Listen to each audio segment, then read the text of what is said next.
Why is it so important to practice your speech? A lot of people think, oh, I can get up and wing it. No problem, I'm good at that. Well, be careful. There are so few people that can get up and be good at doing that. I encourage you to practice and consider that. I'm going to give you some ideas as to why it's important, how you can do it. My name's Jason Hewlett. I'm a Hall of Fame keynote speaker, so I have practiced a few speeches. Thanks for joining me.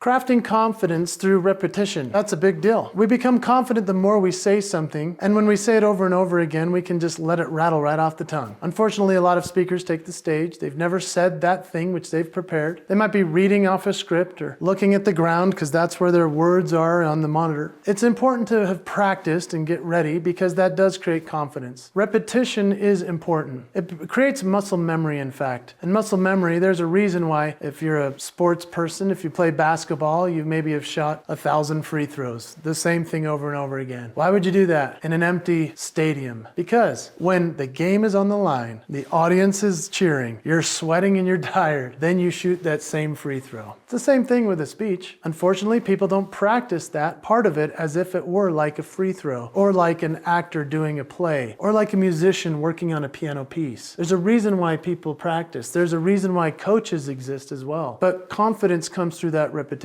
And so crafting that for yourself is extremely important. When you practice, I don't recommend looking in the mirror. I've heard a lot of speaker coaches recommend that. I don't like that at all. I think that will stifle you. It's okay to look in the mirror once in a while and say something and see how you look, but it'd be better to turn on the camera. It'd be better to practice to the wall or while you're walking down the street and just having a nice walk in the sun. I like to practice while I'm driving and recording into my voice recorder. There are different places and times you can practice, and I'm going to give you some more tips, but I want you to think about Tony Robbins. Tony Robbins, yeah. Probably the most popular motivational speaker of the last 40 years. Tony Robbins does some serious practice time, but he's also on stage a lot. So because he's on stage a lot, you might think, well, he doesn't need to practice. No, he practices. He runs lines as if he's an actor so that he can say them in real time in an authentic, powerful, commanding, confident way. Be like Tony Robbins. Practice. Refining delivery and timing is also a really powerful tool while you're practicing. So you can talk through the message that you've created and work on those lines one by one. That's a really powerful thing. But there are some people that have done this so well. One in particular that I love to highlight. He was the president of the United States. His name is Barack Obama. And if you ever saw him speak, you know what a powerful magnetic speaker he was. Obviously, he was reading off a teleprompter, which makes it easier for you to remember your lines. But my goodness, reading a teleprompter is hard, and making it look like you're not reading a teleprompter. Barack Obama read the teleprompter, but you couldn't tell. It's because he asked them to set it up and he would practice looking like he wasn't reading it. He then came up with this slogan with his team, yes, we can. Yes, we can. Probably the greatest slogan ever. Yes, we can. That sounds so simple, but he had to say it over and over again until he believed it. And so by doing that through practice, through repetition, and through all of these things in terms of crafting your speech and in terms of getting every single line in the right place. Using your tone and saying, should I speak louder here and say, yes, we can? Or should I talk quieter and say, yes, we can? There's a difference between the tonality. There's a difference between what we're bringing to our presentation when we put in the time and the practice. When we do this, we enhance our message clarity and the structure of the presentation. You know, the more you run through it, the better you're going to get at it, but also you're going to find that maybe this part up here, it would be better down here, and then you can switch them. But that only comes through practice. If you want to set up a small audience of people to practice with, I really recommend that. In fact, I saw a friend of mine do this recently, and it was so cool to watch his meticulous process. His name is Andrew Tarvin. He goes by Drew Tarvin. He had a very successful TED Talk that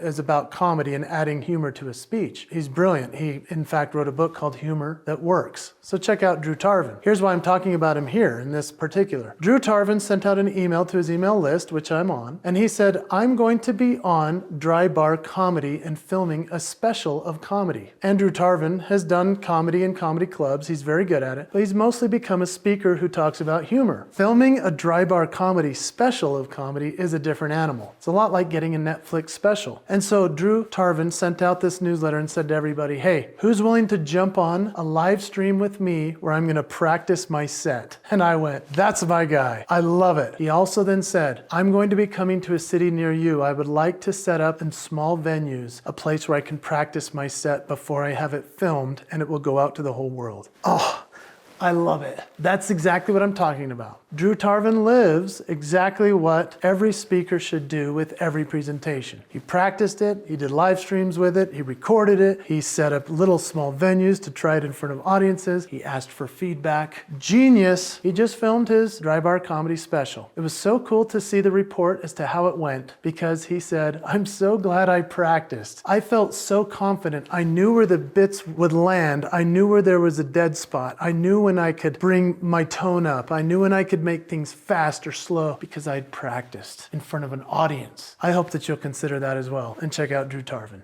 Adapting to audience reactions is also really interesting when it comes to practicing. You may not have the ability to get something set up where there's a large group of people, but you can have a small group of people and get things rolling. There's a comedian named Jerry Seinfeld who's probably one of the greatest examples of doing this process I've ever seen. He filmed this movie called Comedian, of him going through the process of leaving behind old material and creating the new material that would become what he's lived off for the last few years. It's a fascinating study of what a comedian does and why important words matter or should be left out. And so what happened with Jerry Seinfeld is that he films this whole process and he goes from small comedy club to small comedy club. It actually shows him holding up his notes and he's reading. As the great comedian he is, he's trying to remember his notes. I thought it was pretty cool. Here's a guy who's living what he preaches. He's practicing what he should to try to cut out the words that shouldn't be used. And he needed to know what the audience response would be. So when he saw that an audience wasn't particularly into something, the next night he would shift a couple words and he would see that he was getting closer each time. It's a refinement process, but he was willing to practice. He wanted to see what the audience reaction was, and then he changed the entire presentation based upon how they reacted.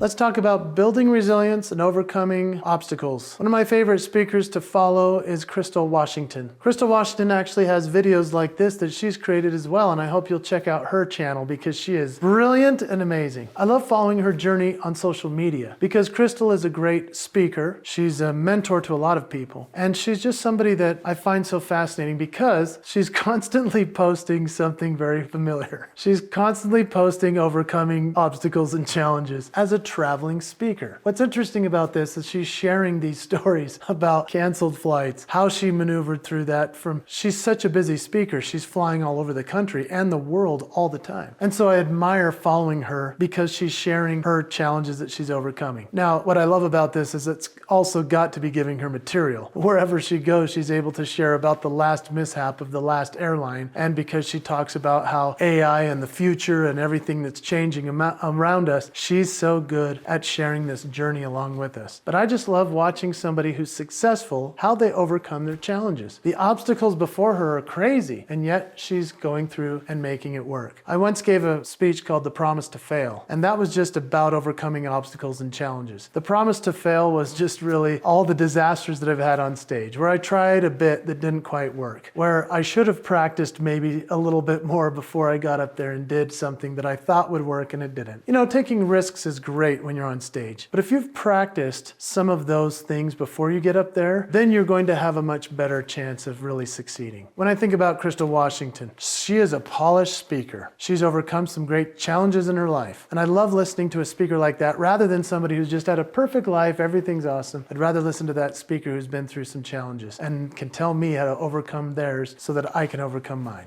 Let's talk about utilizing feedback and, having somebody that can help you get through making the speech better. I've tried to speak with my wife in this sense, and it's helpful because she says, hey, the way you said that wasn't as great. Or she'll say, that really sounded awesome. So practicing with somebody on a Zoom call or a live stream, those are all really awesome opportunities to practice and do things better. But asking for feedback, you need to consider this. Ask the right person. Don't ask somebody who might be jealous of you or somebody who might put you down so much that you lose all your confidence. Practice with somebody who cares about you. Practice with somebody who can celebrate your success. And practice with somebody who sees in you what you want to create for that presentation. That's going to make all the difference in the way that you show up. That's one of the reasons why I hire coaches. I have hired so many speech coaches, it's crazy, and I'm grateful for those people. Some of the best speech coaches I can offer to you would be people like Lou Heckler. Lou Heckler is a genius, and he's been one of my speech coaches for years. I would also highly recommend that you check out Grant Baldwin. Grant Baldwin has the Speaker Lab, and he's helped a lot of speakers get from A to Z because he's so good at it. Another person that I really recommend, her name is Cheryl Knowlton. Cheryl Knowlton and I have teamed up to coach speakers who are trying to figure out how to get from this point to that point to level up in their career. Sometimes we talk more about the career itself, other times more about the messaging. In fact, I'm very excited because we're even doing events where we have people flying to us, to our home state of Utah, and we're going to teach them how to come up with their best 15-minute message.